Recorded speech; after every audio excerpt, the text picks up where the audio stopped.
Good morning, everyone. I am Dr. Sushma Gupta, Associate Professor from Sohnlal DAV College of Education. Today, we are going to talk about pedagogical analysis. Pedagogical analysis is derived from two words, pedagogy and analysis. Pedagogy means a person. It is derived from the Greek word pedagog, which means a person, a slave who attend young boys going school and carrying his material for study, looking out for his wants and exercising authority over him. It means that the pedagogues are those persons, those slaves or those servants who helps the child in taking the child from home to school, carrying his bag, his bottle, his tiffin box, all other activity, whatever is required by the child to study in the school, all those things are carried by this person, and which helps, carrying is related with helping the child to get education in the classroom situation. But the new meaning of pedagogy, according to the educational reformer, that pedagogy deals with formation of habit. It deals with moral training and instruction. According to the latest meaning, the pedagogy deals with the formation of habit. Habit means that the child is coming from home to school, he's going in the school bus, he's doing all those activities, he's carrying his bag, he's doing his homework, all those things related with the child as well as for the teacher. All these comes under the term pedagogy.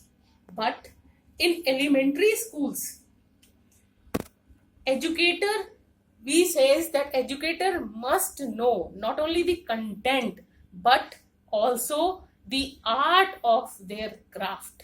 What do you mean by art of the craft? Art of the craft means how to transmit, how to transact the curriculum to the small children. The content which we want to teach to the students, those content should be conveyed in an effective manner. Whereas in the higher education, pedagogy deals with the theory, practice and science and arts of teaching. It means the journey of pedagogy from the past Greek culture to the latest culture. It changed from time to time. Earlier it was dealing with the child who is going to the school, all those things, whether the bag, bottle, everything required, a person is carrying the child to the school.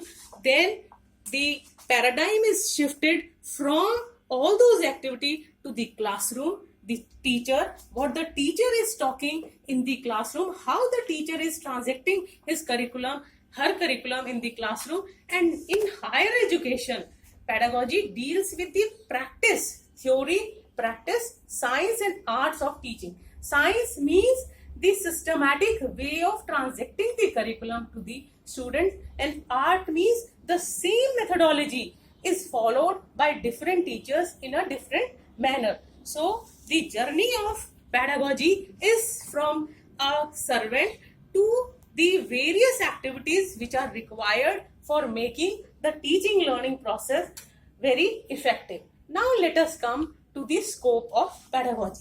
Pedagogy, so in the modern context, it covers methodological aspects. Methodological aspects of instruction means it takes the responsibility of developing techniques of teaching like team teaching, programmed instructions and the computer-based instructions, language laboratories, etc.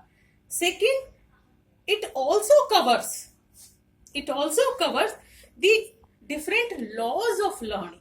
It means the pedagogy, the word pedagogy has got different connotation, different things which are involved. First aspect is methodological aspect.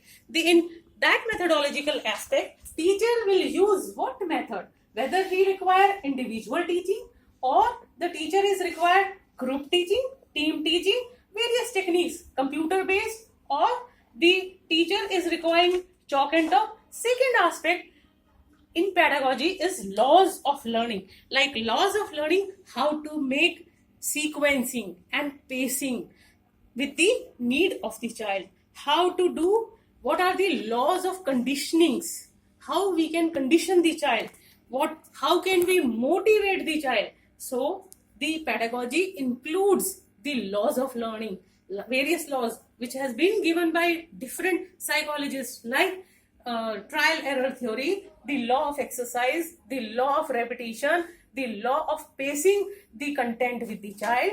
Third, it also deals, pedagogy also gets its inspiration from socio-economic and socio-cultural background.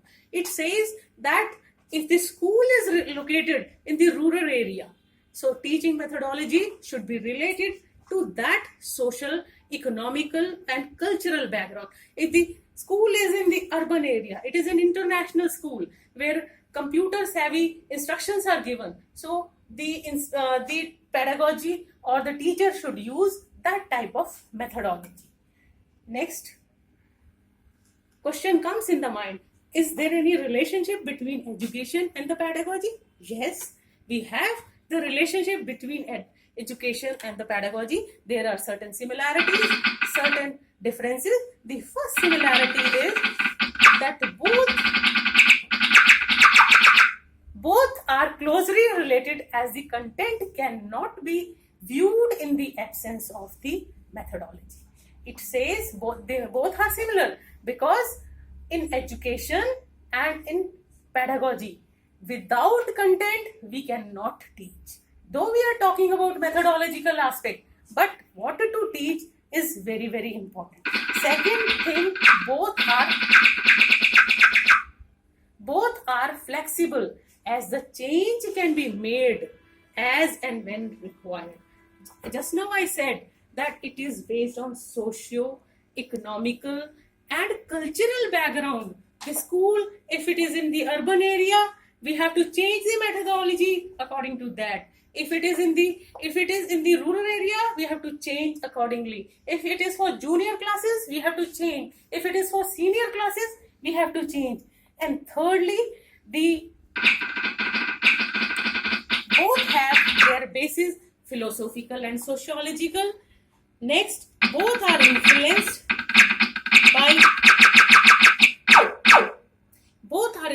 by economic, scientific and technological advancement. Now let us talk about the differences. The differences between education and pedagogy is that education is a process. It is a process by which a person develops his capabilities and potential, whereas pedagogy means helping the teacher to impart education. Clear? Education is a process. It involves both the things, content as well as methodological aspects. So it is a broader thing. It develops the potentialities, the caliber of the child. Whereas the pedagogy, it only tells the education how to impart the education. Next, education is a collected body of knowledge. It is a body of knowledge whereas the pedagogy is the application of that knowledge in the field of instruction. Like education tells about team teaching. Education tells about computer assisted information, technology. It tells about the program learning, and pedagogy apply that knowledge in the area of instruction. The third, education has a very wider scope, as I have already said, and the pedagogy has got a limited or the narrower scope. Now, next comes what is analysis? What is pedagogical analysis? We have just now talked about pedagogy. Pedagogy, as I will sum up, that pedagogy means how we can impart education to the student. It tells about the different methods of teaching. It tells about why we are teaching, what we are teaching, how we are teaching, and whatever they have taught, whatever they have learned, we have taught them, how much they have grasped the things. Now comes the analysis aspect. Analysis means examining to find out what it is consist of. Pedagogy, methods of teaching. Thus, examine the content, that is structure, the nature in the light of art or methods of teaching. Now, pedagogical analysis can be done on these four aspects. One is concept, that is the content, what we are going to teach. Second, behavior outcome, like after teaching, what will be the outcome, what will the child is going to learn. And activity and experiment means how we are going to teach. And evaluation techniques, it means whatever we have taught, how much they have assimilated, how much they have learned. Now let us take an example which is related with the physical science, energy type. We have got mechanical energy, which includes potential energy, kinetic energy, chemical energy, heat energy, light energy, sound energy, and electrical energy. Now, what is potential energy? Potential energy is the energy which is possessed by an object. If an object is here, if I pull it up to this height, then due to the position, the energy possessed by an object raised to the height is called potential energy. Example, the man is on the cliff. A raised hammer, leaf on the branches of the tree, water stored in the dam. Now, what are the behavior outcome? The pupil will be able to define potential energy, the term potential energy. Understanding में हम क्या बनाएंगे? Understanding, we will write, the pupil will be able to cite illustration of the objects having potential energy. Another objective, the pupil will be able to classify object having energy into potential energy. Then applicational aspect, the pupil will be able to give new illustration of the object having potential energy. The pupil will be able to demonstrate through an activity that a raised brick has potential energy. Pupil will be able to observe other bodies having potential energy. Now, activities and experiment. Let us give you. Look, this is a brick and an earthen pot. In the first condition, we have put the brick on the earthen pot. In the second case, we ask the student to hold the brick and put the brick or lift the brick up to the height of his shoulder, right? In the third stage, we ask the child to fall the brick on the pot. Now in the fourth stage, the pot is broken down into the pieces. This is how we are going to teach. This is the activity or the experiment we will perform in the classroom. Now the fourth or the last term comes, what is potential energy? Give 2 examples of the body that possess potential energy. Describe an activity to show interrelationship between work done and potential energy. Next, like this, we can have kinetic energy. The examples of the kinetic energy.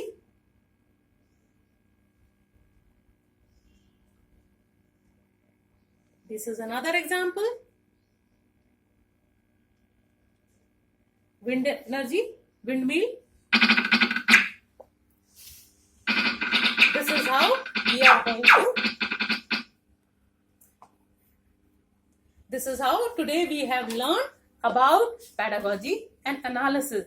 And in this analysis, we take a content, like we have taken energy and potential energy, and we divide the content. First we write the content, then we write the objectives, then we write the teaching learning activities, experiments which we are going to conduct, and then the evaluation aspect. Thank you, thank you, thank you.